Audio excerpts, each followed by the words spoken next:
ये गौरव गाथा उन महापुरुषों की है जो स्कूल तो गए, बाकी के बच्चों के साथ पढ़ने का अवसर नहीं मिला। क्लास में बाहर खड़ा होना पड़ता था, वहीं से पढ़ाई करनी पड़ती थी। कई बार प्यास ही रह जाती थी क्योंकि स्कूल में चपरासी नहीं आते थे तो पानी पीने को नहीं मिलता था। कोई इनको नल तक चलाना पसंद नहीं करता था। चपरासी आते थे, वो नल चला देते थे, वो पानी पी लिया करते थे। लेकिन जिस दिन चपरासी नहीं तो उस दिन पानी नहीं। तो आगे चलकर एक आर्टिकल लिखते हैं, नो पियोन नो वाटर। ये गौरव गाथा उन महापुरुषों की है जिन्होंने बचपन में अछूत होना क्या होता है, भेदभाव क्या होता है, सबका सामना कर लिया और ठान लिया कि सबके विकास के लिए, उत्थान के लिए काम करूँगा। आगे चलकर दुनिया में महान विद्वान बने। 2.5 लाख के करीब इन्होंने किताबें पढ़ी, 64 सब्जेक्ट का उन्हें ज्ञान मिला।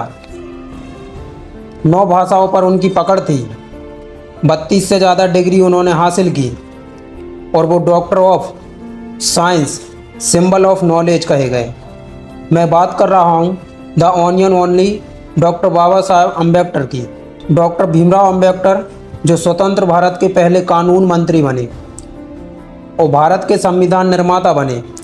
1851 14 अप्रैल को इनका जन्म हुआ आम्बडवे गांव में। और जब ये स्कूल जाते थे, इनके सरनेम की वजह से बहुत लोग इन्हें परेशान करते थे। इनके टीचर कहते थे कि आप आम्बडवे में ही से क्यों नहीं अपना नाम रख लेते। फिर आगे चलकर अम्बेडकर नाम है जो इन्हें उपनाम के रूप में मिला। डॉक्टर बाबा साहब अम्बेडकर ने जीवन भर सोसाइटी के विकास के लिए, हर वर्ग के विकास के लिए लगातार काम किया। 5 छोटी कहानियाँ जो बहुत कुछ सिखाती हैं। डॉक्टर बाबा साहब अम्बेडकर की लाइफ लेसन्स मिलते हैं हमें उनकी कहानियों से। आइए आपको सुनाता हूँ। नंबर 1, बचपन से ही पढ़ने में बहुत तेज थे और बहुत बुद्धिमान भी थे। डॉक्टर बाबा साहब अम्बेडकर मैथ का पेपर दे रहे थे तो उसमें 10 क्वेश्चन थे, उनमें से कुछ 5 सॉल्व करने थे। डॉक्टर बाबा साहब को जवाब मालूम थे, 10 के 10 क्वेश्चन सॉल्व कर दिए और नीचे एक नोट लिख दिया, 5 जो सही लगे उनको आप कंसीडर कर लेना। टीचर वो क्लास में आंसर शीट लेकर आए, सबको दिखाया। इनको लगा कि शायद डांटेंगे। टीचर ने कहा, वैसे तो ये नियम के ऑब्जेक्टिव है, लेकिन मैं आपकी उस पकड़ को सलाम करता हूँ कि जो आप इस सब्जेक्ट को बहुत बारीकी से, बहुत अच्छे से समझे, इसलिए आपने 10 के 10 सवालों के जवाब दिए और इनके लिए बाकायदा तालियां बजी। डॉक्टर बाबा साहब अम्बेडकर की ये छोटी सी कहानी पहली लर्निंग देती है लाइफ ऑफ डीप एनालिसिस, गहरा विश्लेषण करना। किसी भी सब्जेक्ट का, किसी भी सिचुएशन का बहुत ज़रूरी है। कई बार हम सतह की बात करते हैं और हम आगे बढ़ जाते हैं। जब तक हमें सब्जेक्ट का, किसी सिचुएशन के बारे में कोई जानकारी नहीं होगी, हम उसे सॉल्व नहीं कर पाएंगे, हम सही समाधान नहीं निकाल पाएंगे। दूसरा किस्सा, रिजर्व बैंक ऑफ इंडिया। बहुत कम लोग जानते हैं आरबीआई के पीछे की भी सोच डॉक्टर बाबा साहब अम्बेडकर की थी। उनकी एक बुक है the problem of the rupees, its organise and its solution. उसके बेसिस पर ही रिजर्व बैंक ऑफ इंडिया की स्थापना की गई।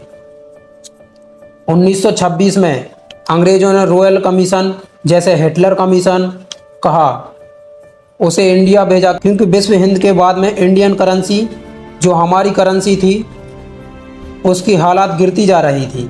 डॉक्टर अम्बेडकर हिटलर के सामने पेश हुए, अपने बुक के बारे में कहा कि हमें आरबीआई जैसी बैंक जो है हमें बनानी होगी, और बाद में उनके सुझावों को माना गया। 1 अप्रैल 1935 को भारतीय रिजर्व बैंक ऑफ इंडिया की स्थापना हुई थी।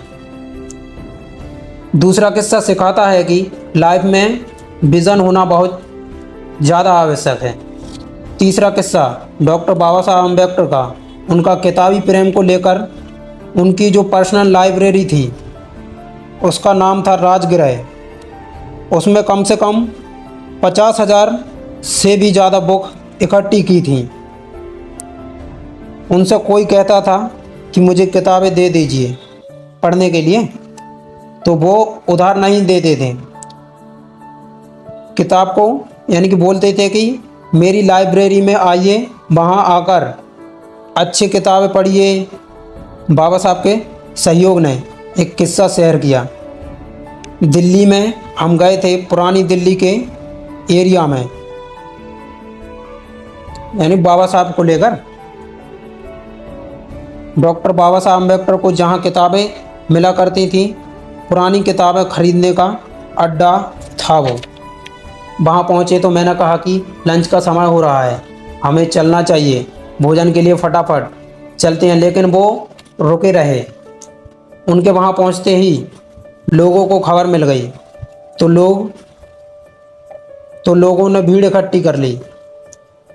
इतने सारे लोग आ गए कि लेकिन उनके सबके बीच में भी उन्होंने 20 से 24 की किताबें अपने लिए खरीद ली। इतना उन्हें किताबों से प्रेम था। डॉक्टर बाबा साहब अम्बेडकर ने अपने ज्ञान के आधार पर ही हमारे संविधान का निर्माण किया था और लोगों तक उनका हक मिलने इस बात को सुनिश्चित किया। तो सबसे लर्निंग लाइफ लेसन है कि नॉलेज ग्रहण करते रहिए। अगर आपके पास कुछ भी नहीं, सबसे इम्पोर्टेंट लर्निंग लाइफ लेसन है कि नॉलेज ग्रहण करते रहिए। अगर आपके पास कुछ भी नहीं है और आपको लगता है कि मैं फ्री हूँ, रिलैक्सेशन के लिए क्या करूँ, तो डॉक्टर बाबा साहब अम्बेडकर कहते हैं कि आप किताबें पढ़ना शुरू कर दीजिए। एक सब्जेक्ट को छोड़ दूसरे सब्जेक्ट को पढ़ना शुरू कीजिए। किताबें सबसे अच्छे दोस्त हैं। और हम इंसानों की 1943 की बात है, डॉक्टर बाबा साहब अम्बेडकर को बाईसाइक काउंसलिंग में जो शामिल किया गया था और 22 में उन्हें गृह मंत्री यानी लेबर मास्टर बनाया गया। साथ ही पीडब्ल्यू का भी जिम्मा दिया गया। ये जो डिपार्टमेंट था इसका बजट बहुत मोटा था और ठेकेदार में इसका कॉन्ट्रैक्ट लेने को होड़ मच गई थी।